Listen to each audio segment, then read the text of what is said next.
안녕하세요. 기술의 최전선으로 떠나는 여정, 더 딥다이브에 오신 여러분 환영합니다. 요즘 인공지능, AI가 정말 대단하잖아요. 하루가 다르게 똑똑해지고 점점 더 복잡한 일들을 해내고 있고요. 그런데 혹시 이런 AI의 눈부신 발전을 뒤에서 조용히 떠받치고 있는, 뭐랄까, 숨겨진 핵심 요소가 있다는 거 알고 계셨나요? 네, 맞습니다. 그게 바로 고대역폭 메모리, HBM인데요. 이 AI 모델 학습이나 실시간 추론 같은 작업들 있잖아요. 이런 것들이 어마어마한 양의 데이터를 정말 빠르게 처리해야 하거든요. 근데 여기서 기존 메모리의 한계가 드러나는 거죠. 이른바 메모리 장벽, 메모리 월이라고 부르는 문제입니다. 아, 메모리 장벽이요? 표현이 흥미로우면서도 뭔가 좀 답답하게 들리기도 하는데요. 이게 정확히 어떤 의미인가요? 왜 이게 AI 시대에 중요한 문제가 되는 거죠? 이게 아주 중요한 개념인데요. 쉽게 말하면 그 두뇌 역할을 하는 프로세서는 엄청나게 빨라졌는데 이 두뇌의 정보를 전달하는 혈관, 그러니까 메모리 대역폭이 그 속도를 도저히 못 따라가는 상황인 거죠. 지난 한 20년 동안 GPU 같은 연산장치 성능은 무려 6만 배나 좋아졌어요. 6만 배요? 6만 배요? 와. 네. 그런데 이 데이터를 공급하는 통로인 D램 메모리의 대역폭은 고작 100배 증가하는 데 그쳤습니다. 100배 차이가 엄청나네요. 그렇죠. 그러니까 아무리 계산이 빨라도 데이터가 제때 도착을 못하면 결국 시스템 전체가 느려지는 그런 병목 현상이 생기는 겁니다. 이걸 메모리 장벽이라고 부르는 거고요. 특히 AI처럼 데이터 처리량이 곧 성능인 분야에서는 이 장벽이 아주 치명적인 걸림돌이 되는 거죠. 아하. 그러니까 아무리 똑똑한 두뇌를 가져도 정보가 충분히 빨리 들어오지 않으면 그냥 속수무책이라는 거군요. 데이터 고속도로가 꽉 막혀버린 거네요. 네, 맞습니다. 그래서 이 장벽을 넘기 위해서 HBM이라는 해결책이 등장했다. 이 말씀이시죠? 바로 그렇습니다. 오늘 저희가 바로 이 HBM, 특히 그 차세대 주자인 HBM4에 대해서 좀 깊이 파고 들어볼까 합니다. HBM이 정확히 뭐고 또 왜 AI 시대에 이게 없어서는 안 될 존재가 됐는지, 그리고 HBM4가 가져올 혁신들, 또 그 이면에 숨어 있는 복잡한 기술적 과제들까지 한번 쭉 살펴보겠습니다. 자, 그럼 본격적으로 시작해 볼까요? 그럼 먼저 HBM이 기존 메모리랑은 근본적으로 어떻게 다른 건지 그것부터 좀 짚어봐야 할 것 같아요.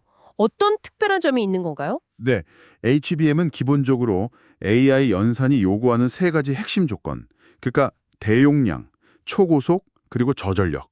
이 세 가지를 동시에 만족시키도록 설계된 메모리입니다. 예를 들면 속도는 엄청 빠른데 용량이 작고 비싼 SRAM이라는 게 있고요. 또 용량은 큰데 데이터 전송 속도, 즉 대역폭이 부족한 기존 D램이 있죠. HBM은 이 둘의 장점을 취하고 단점을 보완한 뭐랄까 AI 연산을 위한 최적의 솔루션인 셈이죠. 맞춤형 메모리라고 생각하시면 좀 쉬울 것 같아요. 맞춤형 메모리. 듣기로는 마치 고층 빌딩처럼 D램 칩을 여러 개 수직으로 쌓아 올린 그런 독특한 구조라고 하던데요. 이게 HBM의 핵심 특징인 건가요? 네, 아주 정확하고 또 적절한 비유입니다. 맨 아래층에는 이 빌딩 전체를 통제하는 관리실 같은 역할이죠. 베이스 로직 다이라는 게 있고요. 그 위로 아주 얇게 만든 여러 개의 D램 다이, 그러니까 각 층을 차곡차곡 쌓아 올리는 구조예요. 네네. 중요한 건 이 각 층을 어떻게 연결하느냐인데요. 머리카락 긁기보다도 훨씬 가는 수천 개의 미세한 수직 통로, 이걸 TSV라고 부릅니다. 아, TSV요? 네, 이 TSV라는 엘리베이터랑 또 각 층의 연결 단자인 마이크로 범프를 통해서 모든 층이 전기적으로 연결되는 거죠. 그리고 이 전체 D램 스택, 그러니까 이 고층 빌딩 묶음은 다시 실리콘 인터포저라는 특별한 중간 기판을 통해서 GPU 같은 메인 프로세서와 아주 가깝게 거의 옆집처럼 딱 붙어서 배치되는 구조입니다. 와, 설명을 들으니까 정말 복잡한 구조네요. 그렇게 칩을 쌓아 올리고 또 가깝게 배치하는 게 구체적으로 어떤 이점을 가져다 주는 건가요? 단순히 칩 개수 늘리는 것과는 좀 다를 것 같은데요. 네, 이 구조 덕분에 얻는 핵심 이점이 크게 두 가지입니다. 첫째는 에너지 효율성이에요. HBM은 프로세서랑 물리적으로 굉장히 가깝게 붙어 있다고 했잖아요. 그래서 데이터가 이동하는 경로가 아주 짧아집니다. 네. 이동 거리가 줄어드니까 당연히 전력 소모도 크게 줄어드는 거죠. 실제로 HBM4 같은 경우는요. 동일한 데이터 처리량, 그러니까 대역폭을 기준으로 할 때 기존 DDR4 메모리보다 무려 40에서 50%나 전력을 덜 씁니다. 40에서 50%나요. 엄청나네요. 네. 특히 AI 데이터 센터처럼 수많은 칩들이 막대한 전력을 쓰면서 돌아가는 환경에서는 이 전력 효율성이 운영 비용 절감에 직결되니까요. 굉장히 중요하죠. 그리고 두 번째 이점은 단연 압도적인 데이터 처리량, 즉 대역폭입니다. 기존의 PC나 서버에 많이 쓰이는 DDR4 메모리 모듈 하나가 초당 한 25.6GB 정도 데이터를 처리하거든요. 네, 그 정도죠. 그런데 HBM4 스택 하나는 초당 1테라바이트입니다. 1000GB를 훌쩍 넘는 데이터를 처리할 수 있어요. 초당 1TB. 와, 단위가 다르네요, 정말. 그렇죠. 단순 계산에도 40배 이상 차이가 나는 거죠. 정말 상상하기 어려운 속도네요. 단순히 속도만 빨라진 게 아니라 데이터가 다니는 길 자체가 그냥 비교할 수 없을 만큼 넓어진 거군요. 이게 바로 아까 말씀하신 그 메모리 장벽을 그냥 정면으로 뚫어버릴 수 있는 HBM만의 힘이군요. 정확합니다. 그리고 이 HBM 기술은 여기서 멈추지 않고 계속 진화해 왔고요. 이제 우리는 HBM4라는 새로운 시대를 맞이하고 있습니다. 지난 2025년 4월에요. 국제 반도체 표준 협의 기구인 JDC에서 드디어 HBM4의 공식 표준 JSD 270-4를 발표했습니다. 아, 드디어 표준이 나왔군요. 네, 이건 이제 차세대 AI나 고성능 컴퓨팅 시스템 설계를 위한 아주 중요한 기술 로드맵이 제시됐다. 이렇게 볼 수 있습니다. HBM4 표준이 공식적으로 나왔군요. 그럼 이전 세대인 HBM3나 HBM3E랑 비교했을 때 이 HBM4 표준이 제시하는 가장 핵심적인 개선점들은 뭘까요? 기술적으로 어떤 도약을 이룬 건지 궁금합니다. 네, 몇 가지 아주 주목할 만한 핵심적인 발전 사항들이 있습니다.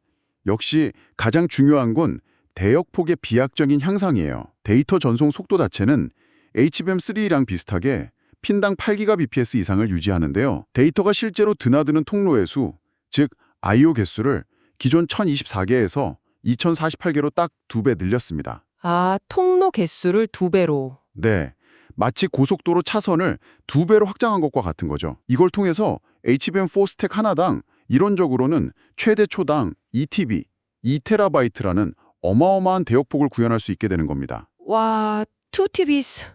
단순히 속도를 높이는 것보다 통로 자체를 늘리는 접근 방식이 재밌네요. 이게 실제 성능 향상에 더 효과적일 수도 있겠군요. 네, 그렇습니다. 그리고 대역폭 향상과 더불어서요. 독립적으로 데이터를 읽고 쓸 수 있는 채널 수도 HBM3의 16개에서 32개로 2배 늘어났어요. 이건 데이터를 더 잘게 쪼개서 더 유연하게 또 독립적으로 접근할 수 있게 해주니까 실제 AI 애플리케이션 돌릴 때 효율성을 더 높여줄 수 있는 거죠. 그렇군요. 채널도 2배. 네. 그리고 용량 측면에서도 의미 있는 진전이 있습니다. 기존에는 보통 4단, 8단, 12단 이렇게 D램 칩을 쌓았잖아요. 네네. HBM4 표준에서는 공식적으로 16단 적층까지 지원합니다. 16단이요? 와. 네. 여기에 각 D램 다이의 용량도 24GB 또는 32GB까지 가능해졌어요. 이걸 조합하면 이론적으로는 32GB짜리 칩을 16층으로 쌓아서 최대 64GB에 달하는 초고용량 HBM 스택 구현이 가능해진 거죠. 요즘 AI 모델 크기가 정말 기하급수적으로 커지고 있잖아요. 그걸 생각하면 이 용량 증가는 아주 중요한 의미를 갖습니다. 확실히 그렇겠네요. 용량도 중요하죠. 네.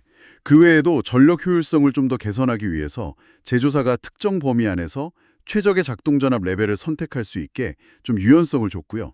또 신뢰성 향상을 위해서 DRFM이라는 기술을 도입해서 로우 해머 연산 같은 데이터 오류 발생 가능성을 줄였습니다. 아, 로우 해머요. 그거 문제된다는 얘기 들었어요. 네. 특정 메모리 영역에 반복적으로 접근하면 옆에 있는 데이터가 손상될 수 있는 문제인데 AI 연산에서는 데이터 정확성이 생명이니까요. 꼭 필요한 개선이죠. 마지막으로 12단, 16단으로 높이 쌓을 때 패티지 두께 기준을 현실적으로 조금 완화했어요. 720마이크로미터에서 775마이크로미터로. 높아진 적층수 때문에 제조 공정이 너무 어려워지는 걸 좀 덜어주고 생산 수율 확보에 도움을 주려는 의도죠. 이야, 정말 대역폭, 채널 수, 용량, 전력 효율, 신뢰성, 제조 용이성까지 거의 모든 면에서 상당한 업그레이드가 이루어졌네요. 이건 말 그대로 HBM4는 AI 시대를 위한 차세대 메모리의 청사진이다. 이렇게 봐도 되겠는데요. 네, 그렇죠. 제이덱 발표 이후에 업계 반응은 어땠나요? 특히 주요 기업들요? 역시 예상대로 뜨거웠습니다.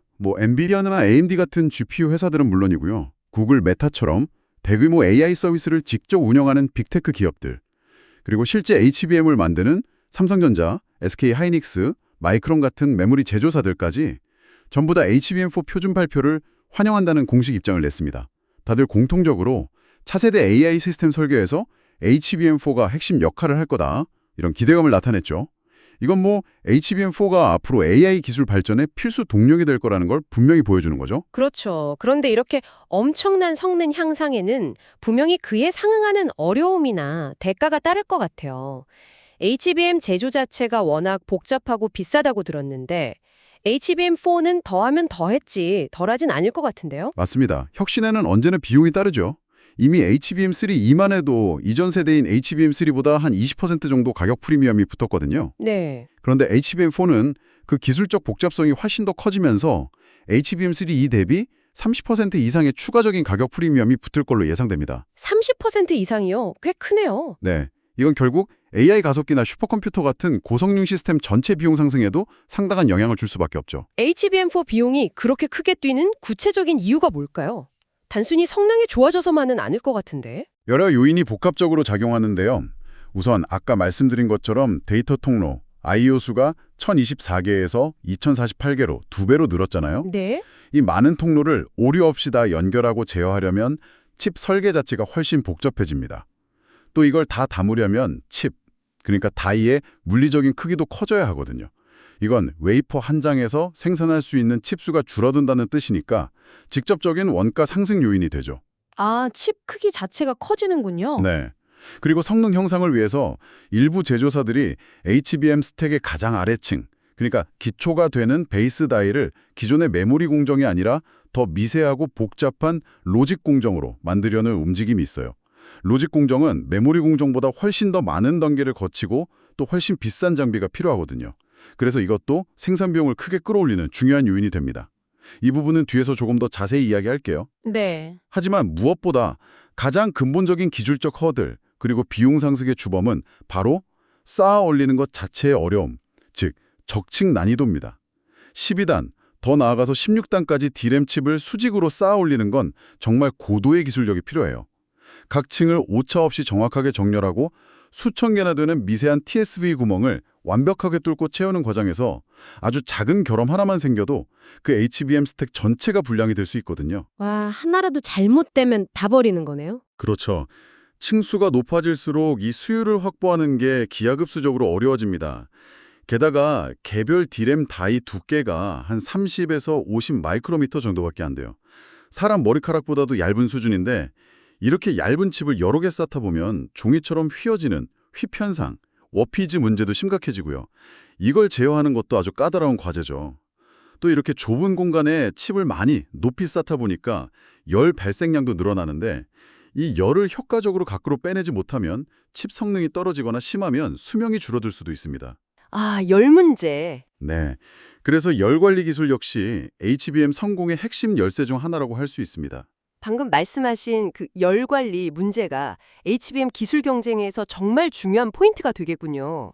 특히 SK 하이닉스가 개발했다는 그 MRAF라는 기술이 이 열 관리 면에서 상당한 강점이 있다고 들었거든요. 이게 혹시 HBM 시장에서 SK 하이닉스가 좀 앞서 나가는 비결 중 하나인가요? 네, 그렇다고 볼 수 있습니다. 현재 HBM 칩을 쌓고 최종적으로 포장하는 이 패키징 방식에는 크게 두 가지 기술이 경쟁하고 있어요. 하나는 삼성전자와 마이크론이 주로 쓰는 TC-NCF 방식이고요. Thermal Compression with Non-Conductive Film. 다른 하나는 SK 하이닉스가 2012년 HBM2 제품부터 독자적으로 개발해서 적용해오고 있는 MRAF-UF 방식입니다. Mass Reflow Molded on the Fill. TCNCF랑 MRAFUF? 이름부터가 좀 다른데 구체적으로 어떤 차이가 있는 건가요? TC-NCF 방식은요, 칩을 한 층씩 쌓을 때마다 각 층 사이에 얇은 비전도성 필름, NCF라는 걸 넣고 열과 압력을 가해서 붙이는 방식이에요. 뭐랄까, 층층이 접착 필름을 붙여가면서 쌓는 거죠. 네네. 반면에 MRMUF 방식은 좀 다릅니다. 우선 쌓여있는 칩들 사이에 수많은 연결단자 범프들을 한 번에 녹여서 마스 리플로우로 전기적으로 연결하고요. 그 다음에 칩과 칩 사이, 그리고 범프 주변의 모든 미세한 틈새를 액체 형태의 보호제, EMC라고 부르는 에폭시 몰딩 컴파운드로 빈틈없이 채워넣고 굳히는 몰드드 언더필 방식이에요. 비유하자면 집 지을 때 골조 세우면서 동시에 벽 사이 틈새를 특수 충전재로 완벽하게 메워버리는 것과 비슷하다고 할 수 있죠. 접근 방식이 상당히 다르네요. 그럼 MR 모프 방식이 가지는 장점은 뭘까요? 이 MR모프 방식이 공정 시간을 단축하고 구조적으로 더 견고하다는 장점도 있지만 특히 열 관리 측면에서 뚜렷한 강점을 보입니다. 칩 사이 틈새를 채우는 이 EMC 소재가요, TCNCF 방식에서 쓰는 NCF 필름보다 열 전도성이 약 2배 정도 높아요. 아, 열 전도성이요? 네, 그러니까 칩으로 발생한 열이 더 쉽게 밖으로 빠져나갈 수 있다는 뜻이죠.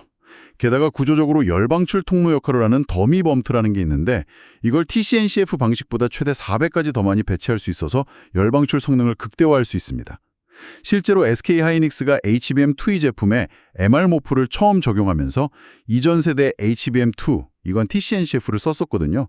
대비 열 방출 성능을 36%나 개선했다고 발표했었어요. 와, 36% 개선. 열 관리에 확실한 이점이 있군요. 기술은 계속 발전하니까 MR 모프 자체도 계속 개선되어 왔겠네요. 맞습니다. 특히 12단 HBM3를 개발할 때는요, 개별 D램 칩 두께가 기존 8단 제품보다 40%나 더 얇아졌어요. 그러면서 아까 말씀드린 칩 휘어짐, 워페이지 문제가 더 심각해진 거죠. 네, 더 얇아지니까. 네, 단순히 EMC 소재만으로는 해결하기 어려워진 거예요. 이걸 극복하려고 SK하이닉스가 어드밴스드 MR-UF라는 개선된 기술을 개발했습니다. 여기에는 칩의 힘을 제어하는 새로운 공정 기술도 들어가고 또 기존 MR-UF에 쓰던 EMC보다 열 방출 특성이 1.6배 더 향상된 신소재 EMC를 적용하는 등 재료 혁신까지 포함됐어요. 그 결과 최신 HBM3 제품은 8단 HBM3 대비 열 방출 성능을 추가로 10% 더 향상시킬 수 있었습니다. 이야, 정말 끊임없는 기술 혁신이네요. 그렇다면 HBM4 이후, 그러니까 미래의 HBM 세대에서는 어떤 적증 기술이 주류가 될 걸로 예상하시나요? MR-UF가 계속 갈까요? 아니면 또 다른 기술이 나올까요? 현재 주요 HBM 제조사들은 차세대 기술로 하이브리드 본딩 도입을 아주 적극적으로 검토하고 있습니다. 하이브리드 본딩이요? 네, 이 기술은 기존 방식처럼 마이크로범프라는 작은 돌기를 통해 칩을 연결하는 게 아니고요. 칩 표면에 형성된 구리 배선을 직접 맞닿게 해서 원자 수준에서 결합시키는 방식입니다. 범프가 없어지니까 HBM 스택 전체를 더욱 얇게 만들 수 있고요.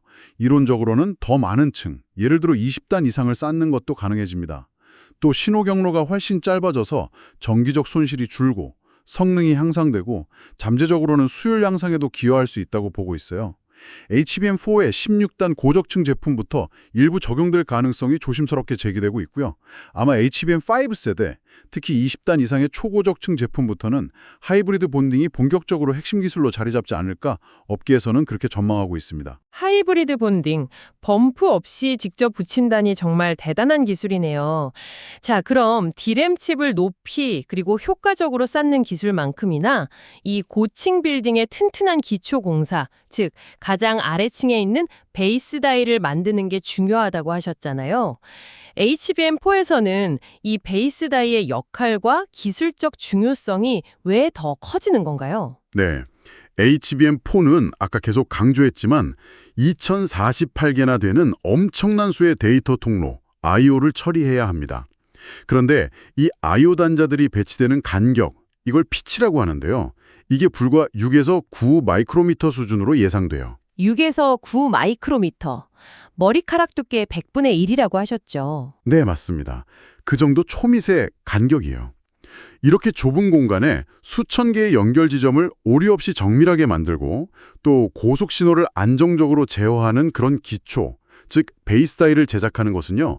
기존의 메모리 반도체 공정 기술만으로는 매우 어렵거나 가능하더라도 효율성이 크게 떨어집니다. 아, 그래서 메모리 제조사들이 이걸 직접 하기보다는 TSMC 같은 파운드리, 그러니까 반도체 위탁 생산 전문 기업들이랑 손을 잡는 거군요.